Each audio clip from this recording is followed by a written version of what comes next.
La vieja, o tal vez habría que decirle la anciana, tenía un aspecto digno y algo mamarracho, sombrerito tipo budinera, florecitas en el sombrero y una voz de abuela que perdió el tejido. Con esa voz le preguntó a Villari por la calle Victoria. En realidad, dice Villari que pensó, no era una vieja ni mucho menos una anciana, era una viejita. Perdón, dijo ausente Villari, ¿la calle qué? Desde que había salido de su departamento del 11, Villari andaba distraído, aunque esta tampoco es la palabra. Lo que tenía esta noche era un humor de perros. Era carnaval. Había en Buenos Aires una de esas neblinas nocturnas que parecen estar hechas de espuma de jabón y monóxido de carbono.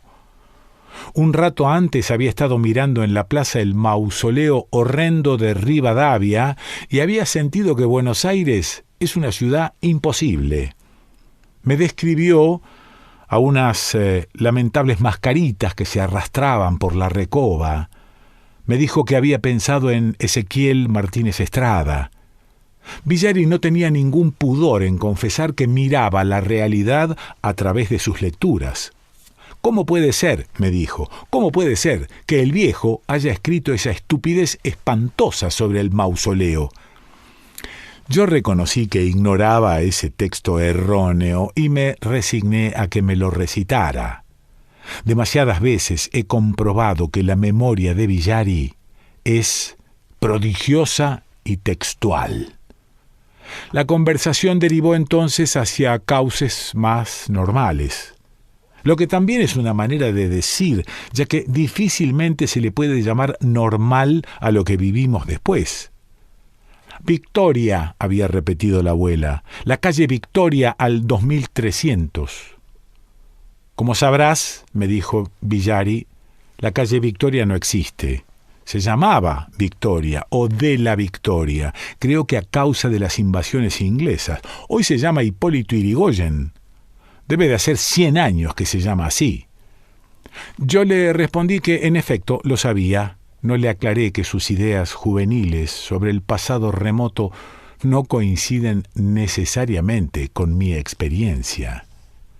Villari me tutea, pero tiene 25 años menos que yo. Yo nací en mitad de la década del 30. Guardo un vago recuerdo que en mi infancia había un cinematógrafo al que me llevaba mi tía y que ese lugar inolvidable y casi sagrado quedaba en una honda calle arbolada que todavía entonces se llamaba Victoria. No sería nada raro que en esa salita yo haya visto Ciudad de Conquista o Gungadín. Claro que la generación de Villari es muy posterior a estas perfecciones de la melancolía. Ellos nacieron con el Technicolor y la pantalla panorámica, y cuando terminaron de crecer ya ni siquiera quedaban salas de cine en los barrios de Buenos Aires. Cuando tengan mi edad, apenas sí va a existir lo que yo llamo Buenos Aires. ¿Y cuál es el problema, Villari?, le pregunté. Probablemente la viejita era centenaria y un poco arteriosclerótica. Los viejos recuerdan el pasado, pero suelen olvidar si comieron hace 10 minutos. O a lo mejor era una disfrazada y te estaba tomando el pelo. No era ninguna disfrazada, dijo con repentina seriedad Villari. Tampoco me estaba tomando el pelo. En resumen, que Villari tenía una historia para mí.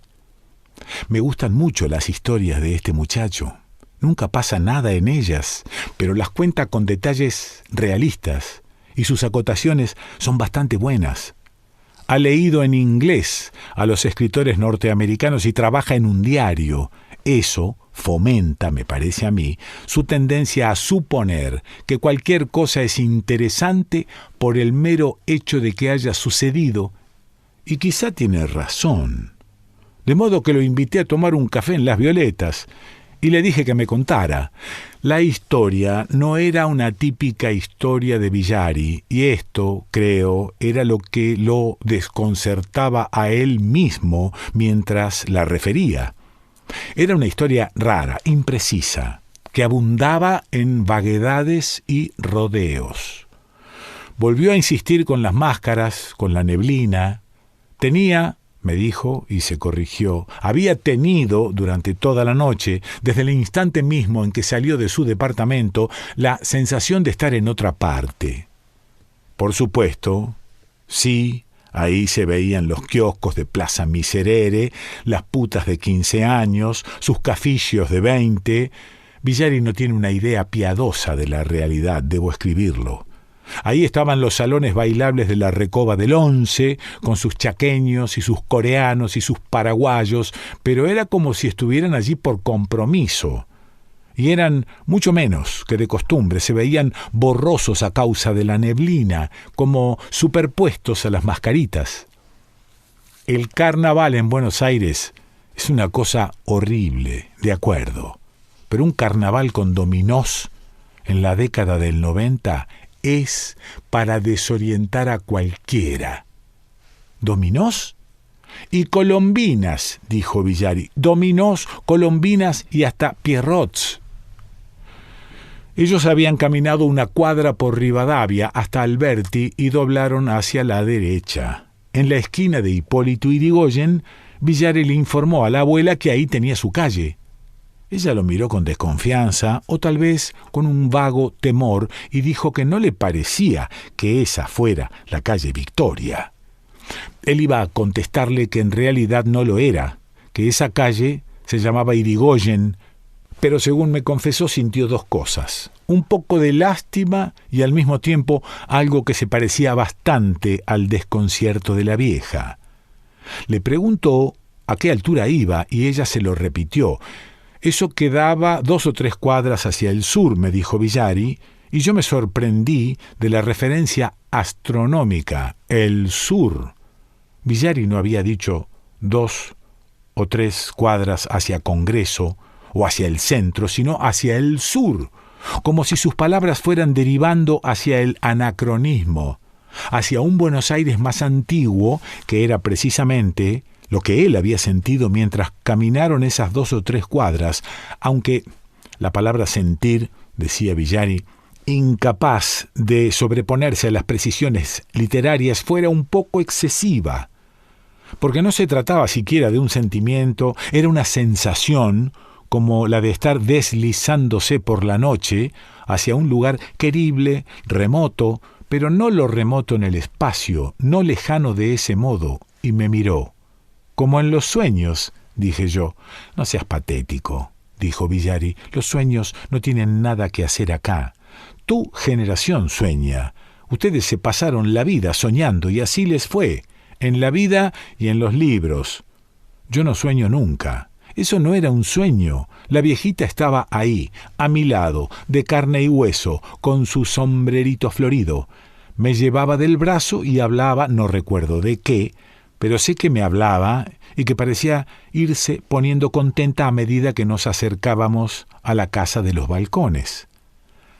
La casa tenía balcones, dije yo, 3 balcones, 3 balcones en el primer piso. Una casa de altos, dije yo, exacto, dijo Villari. Una casa de altos con 3 balcones que daban sobre la calle Victoria, dije yo. Villari no pareció notar mi ironía, dijo que sí, como si no advirtiera que la expresión casa de altos era una antigüedad, un giro que él, a sus años, ni siquiera habría debido comprender del todo, como si no advirtiera que yo acababa de instalar definitivamente en su historia una calle empedrada y arbolada, calle que Villari pudo ver brillar esa noche, de no ser por la niebla. Los rieles de tranvías que han dejado de traquetear por Buenos Aires desde antes que él naciera.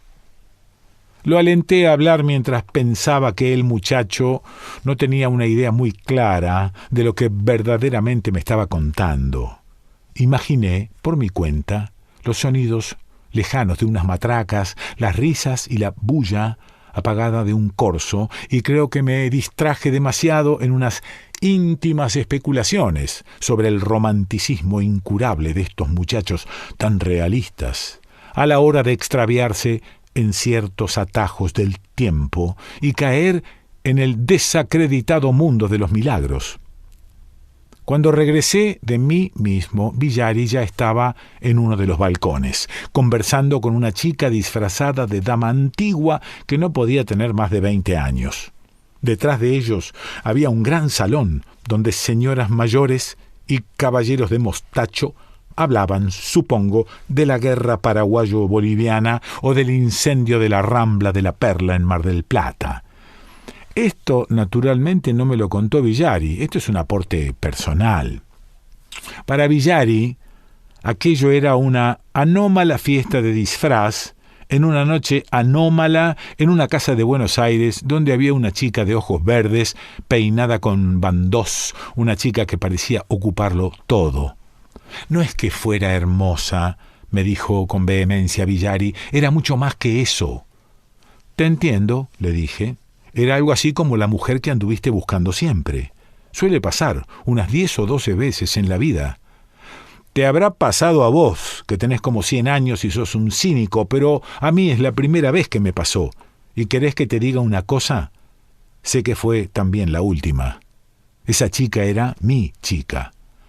Por favor, Villari, no arruines la historia. Habla en argentino. Pareces una mala traducción de una canción norteamericana. ¿Y qué querés que diga? ¿Que esa mujer me estaba destinada? ¿Que la vi y sentí que la conocía desde antes de mi nacimiento? ¿Que nadie puede entender la locura esa del andrógino de Platón hasta que se encuentra frente a su propia mitad en un balcón de la calle Hipólito Yrigoyen? Mejor no. Contalo como quieras, y te recuerdo que la calle se llama Victoria. En tu historia, la calle Hipólito Yrigoyen no existe. Ya sé que no existe, o te pensás que soy tan idiota. Por supuesto que ahora lo sé, pero en aquel momento no lo sabía. Y vos que sos tan inteligente tampoco hubieras sabido. Yo estaba con ella en ese balcón como estoy con vos en esta mesa. Su mano era más real que esta mesa de mierda. Muy linda comparación, Villari. Es que vos me irritás, no creés una sola palabra de lo que yo te digo. No seas infantil. Me estás contando este disparate precisamente porque sabés que soy el único adulto en Buenos Aires que puede creer una cosa así, y tan mal contada. Describime todo. ¿Qué? Que me describas todo. ¿Todo qué? Todo lo que viste, todo lo que pasó, describime los trajes, lo que sucedía allá abajo en la calle, cómo llegaste a ese balcón con tu dama antigua, si ella tenía un lunar pintado en la mejilla, dónde quedó la viejita, todo. Le dije esas cosas porque Villari me estaba contando su historia muy mal, sin sus acostumbrados detalles y sin acotaciones sorpresivas, rasgos que le daban a sus anécdotas una vivacidad que ésta, con ser bastante buena, no tenía. Villari, sin compasión, ya me había revelado casi todo lo que debió dejar para el final, pero él parecía preocupado por otra cosa. Tenía un lunar, dijo asombrado Villari. ¿Cómo sabes? No te asustes. Por desgracia, yo no vi nunca a tu chica. Solo quería averiguar si estaba disfrazada de dama antigua o de Madame Pompadour. Vos sos medio loco, dijo Villari. Cómo llegué a ese balcón ya te lo conté. Subimos con la abuela por una escalera de mármol y de pronto yo estaba en un salón. O sea que la abuela te invitó a subir. Por supuesto. Cuando entramos en el recibo de la casa me había mirado por primera vez a plena luz y pareció asombrada. Dijo que yo le recordaba a alguien. Entonces fue cuando me invitó a subir. Lo raro es que yo acepté. Era como si me mandara una fuerza desconocida. Claro que todavía no me daba cuenta de lo que pasaba. ¿Y qué era lo que pasaba? No me tomes examen, dijo Villari. En ese momento no me daba cuenta, pero ahora lo sé perfectamente. Hizo una pausa. Lo que iba a agregar de inmediato lo hacía sentir avergonzado e incómodo. De acuerdo, dijo con una mirada que puedo describir como desafiante. De acuerdo. Yo estaba en otra parte, en otro tiempo, me había deslizado como por una grieta a un Buenos Aires de 50 o 60 años atrás. Como en los dos Buenos Aires era la noche de carnaval, yo no podía notarlo. Ella estaba disfrazada, me refiero a la chica. Tal vez iba a una fiesta, o tal vez ese mismo salón era la fiesta, porque allá en el fondo me pareció ver una especie de mosquetero y una gorda con alitas. Ella estaba disfrazada, pero las señoras mayores y los bigotudos no. Ellos sencillamente vestían así. Nadie se preocupó por mí cuando entré. Seguramente pensaron, si es que yo existía para ellos, que yo también estaba disfrazado. No te quepa la menor duda, Villari. Yo vivo con vos en la misma secuencia de tiempo y también suelo pensarlo. No te enojes. Villari no se enojó. Creo que ni siquiera me había oído. Se había dejado ganar otra vez por la historia y continuó hablando de la chica, de sus ojos, de su pelo peinado en bandós. No seguí escuchando con atención porque era innecesario. Mal contado o no, lo cierto es que la historia ya estaba contada. Mientras me hablaba, Villari pronunció la palabra burbuja o esfera y quería decir que el tiempo que pasó con su dama antigua en ese balcón había sucedido como dentro de una burbuja que los apartaba de los demás, un no lugar donde el tiempo, la vida, dijo Villari, transcurría en otra dirección y donde de alguna manera todo estaba permitido. Su cuerpo había iniciado el momento de acercarse a la chica, o fue el cuerpo de ella el que lo inició. El caso es que se besaron de un modo, a juzgar por las palabras de Villari, en el que participaban en igual medida el asombro y la desesperación. Todo esto al minuto de haberse conocido, dije, por decir algo. Todo esto a la vista y paciencia de los habitantes de la casa. La palabra minuto en esa casa no significaba nada, dijo Villari, y los demás estaban fuera de la burbuja. Exacto, dijo Villari, pero de la calle no. Le pregunté qué quería decir con eso, y él, como si solo ahora lo recordara, o tal vez ya estaba haciendo literatura, dijo que hubo un momento, durante el beso, en que un grupo de mascaritas o una murga los aplaudió desde la vereda. Lo que rompió bruscamente el encanto, dije yo. ¿Qué va a romper el encanto?, dijo Villari. Pobre de vos. ¿Te aplaudieron alguna vez mientras besabas a una chica? Confesé que no. En mi juventud, la gente elegía lugares más clandestinos para demostrar sus sentimientos, zaguanes, plazas nocturnas, incluso portones. También, de ser posible, elegía chicas reales. Esto último lo dije mientras llamaba al mozo. Esperé las palabras y la reacción violenta de Villari, solo adiviné las palabras. Ella era real, dijo a media voz. Ella era lo único real que me sucedió en mi vida. ¿Y después? Después no sé nada. Después fue como una película que se corta, una película mal empalmada. Yo estaba otra vez al pie de la escalera y salí a la calle. Doblé por Pichincha hacia Rivadavia. No hace falta que me lo preguntes. No había colombinas ni pierrots. Casi ni había carnaval.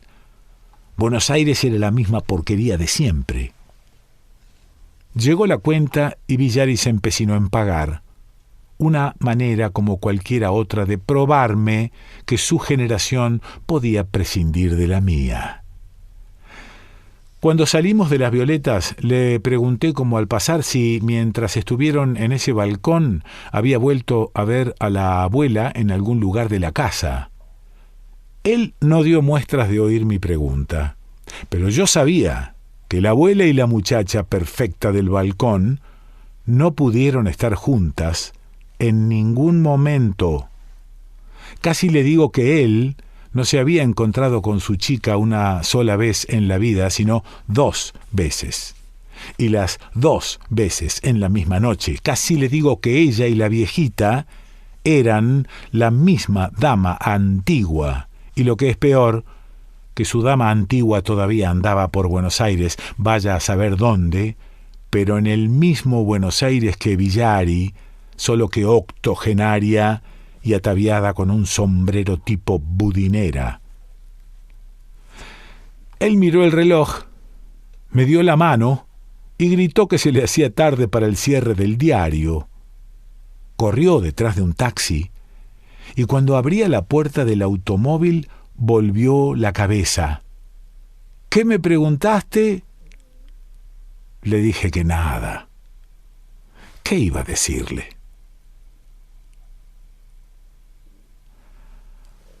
Abelardo Castillo.